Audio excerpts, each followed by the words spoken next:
அஸ்ஸலாமு அலைக்கும் வரஹ்மத்துல்லாஹி வபரகாத்துஹு.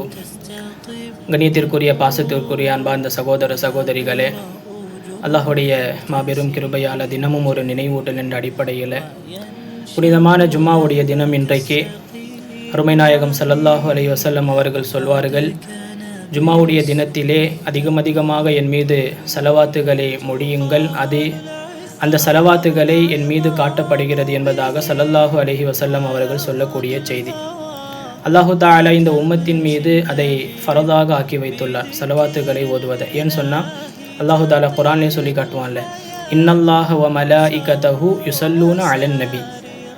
நபியின் மீது மலக்குமார்களும் சரி அல்லாஹும் சரி சலவாத்தை சொல்லிவிட்டார்கள்.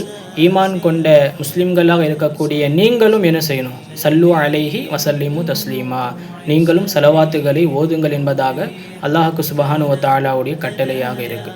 ஆக அன்பார்ந்தவர்களே, நாமும் இன்ஷா அல்லாஹ் புனிதமான இந்த ஜும்மாவுடைய தினத்திலே நேரங்களை வீணாக்காமல் முடிந்த அளவு மிக விரைவாக தன்னுடைய சுய தேவைகளை முடித்துவிட்டு சீக்கிரமாக நல்ல ஆடைகளை அணிந்து சுர்மாக்களை போட்டு இன்ஷா அல்லாஹ் நறுமணங்களை தடவிக்கொண்டு முடிந்த அளவுக்கு இன்ஷா அல்லாஹ் ஜும்மாவுடைய தொழுகைக்காக வேண்டி மிக விரைவாக மஸ்ஜிதிற்கு இன்ஷா அல்லாஹ் போகுவோம்.